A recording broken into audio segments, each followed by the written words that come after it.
थोड़ी classroom conditioning जैसी ही बात है, क्योंकि हम लोग ऐसे ट्रेंड हो चुके होते हैं, हमारे माइंड सबके, कि चीज़ों को लगता है बार बार समझना है, एक लेसन की तरह उनको बार बार पढ़ना है। तो कंडीशनिंग भी है और देखा जाए माइंड का सिस्टम भी है ऐसा।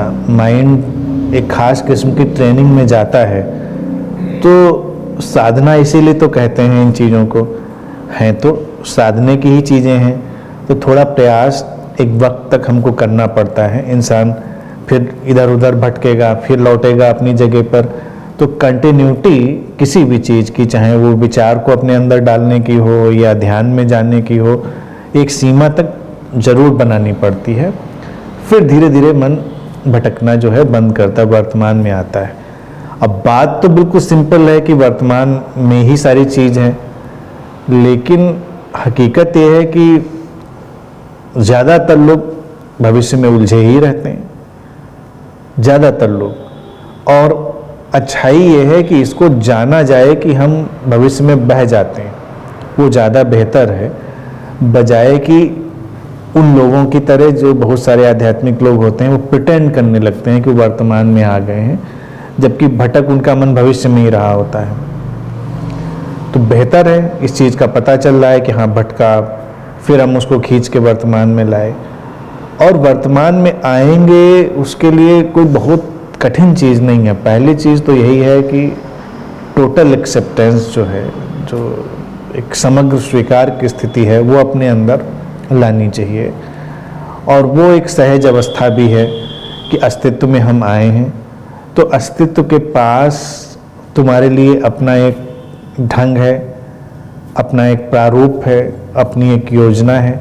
उस हिसाब से सब चीज़ें होती चली जा रही हैं। तुम अभी जो अपना प्रयास कर रहे हो वो करो, लेकिन भविष्य की गणित मत बिठा लो।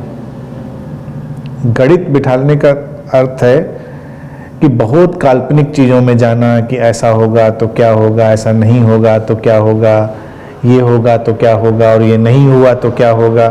बहुत सारी चीज़ें जो कि हमारे अनुमान से कहीं हल होने वाली नहीं है, क्योंकि वो इतनी अनिश्चित ढंग से बह रही हैं कि हमको पता भी नहीं कल उनका क्या मोड़ होने वाला है।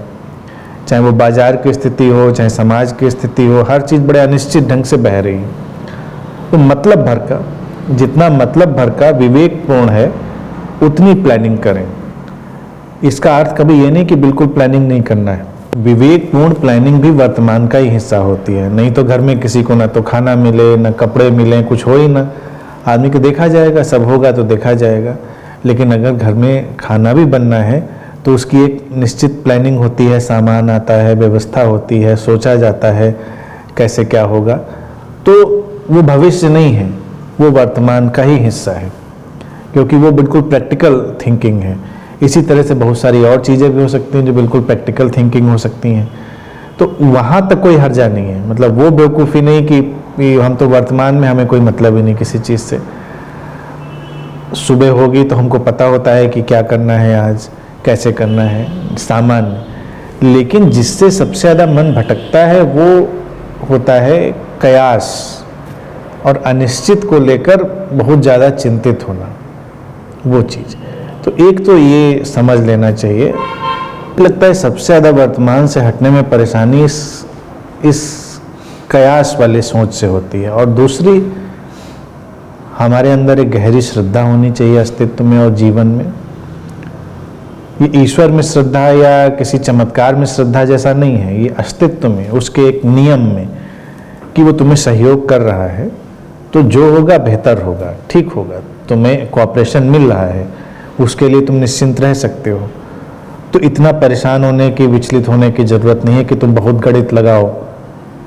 भाई अभी तक अगर तुम बचे हुए हो और तुम इसको तर्क से ही देखो तो तुम्हें लगेगा कि तुम्हारा तो इसमें कोई योगदान नहीं। तुम्हारे लव्ड वन, तुम्हारे प्रियजन, तुम्हारे दोस्त, उनमें भी तुम्हारा कोई हाथ नहीं। जो हैं, जो नहीं रहे, जो मिले या जो बिछड़े, वो सब बस हो रहा था, घट रहा था। जो आज मिले वो क्यों मिले, किस लिए मिले, किस तरह मिले, कोई नहीं जानता। जो बिछड़े वो क्यों बिछड़े, किस लिए, कोई नहीं जानता। बस हुआ, तुम्हारा उसमें कोई योगदान नहीं था, सब हो रहा है। तो तुम उसमें श्रद्धा रख सकते हो कि जब इतना हुआ है तो आगे भी जो होना है वो होगा।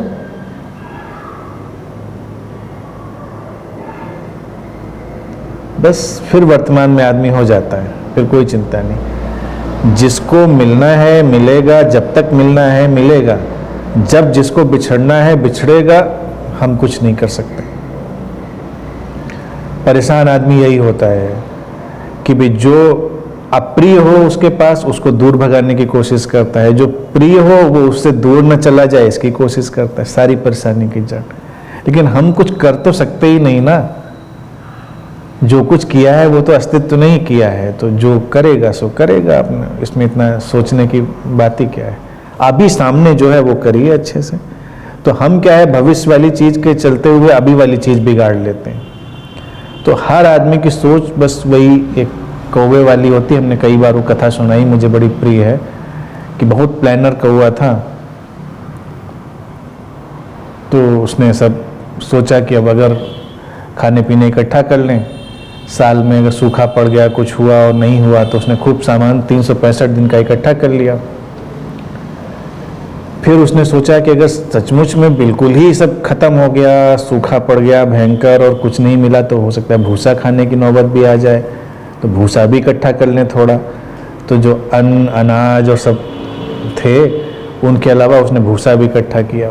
फिर उसने सोचा कि लेकिन अगर आड़ा वक्त आया और भूसा खाना पड़ा तो बड़ी मुश्किल होगी, तो हम भूसे से न शुरू करें, क्योंकि पहले यही खा लेते हैं, बाद में अन्न तो रखा ही है सब अनाज, जो खाते रहेंगे। भूसा खाया, उसे गले में फंस गया, मर गया।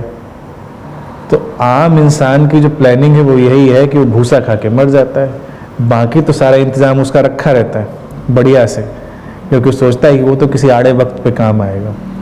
जो लोग पैसा भी बहुत बचाते हैं, अगर तुम बहुत सर्वे करिए, बड़े मजाक की बात नहीं है, इसको मैंने बहुत गंभीरता से देखा, न खुशी में खर्च करेंगे, न किसी अच्छे काम में खर्च करेंगे, न किसी के ऊपर खर्च करेंगे, न अपने ऊपर खर्च करेंगे, तो उनका पैसा हमेशा किसी दुर्घटना में, बीमारी में, मुकदमे में, किसी न किसी वाहियात चीज में ही उनका पैसा हमेशा खर्च होता है। तो इसीलिए जो सामने है उसको एंजॉय करिए, सामने जो लोग हैं उनसे अच्छे से मिलिए, बोलिए, खुश रहिए, जो तुम्हारे पास है उसको एंजॉय करिए पूरी तरह से। कल जो होगा वो देखा जाएगा।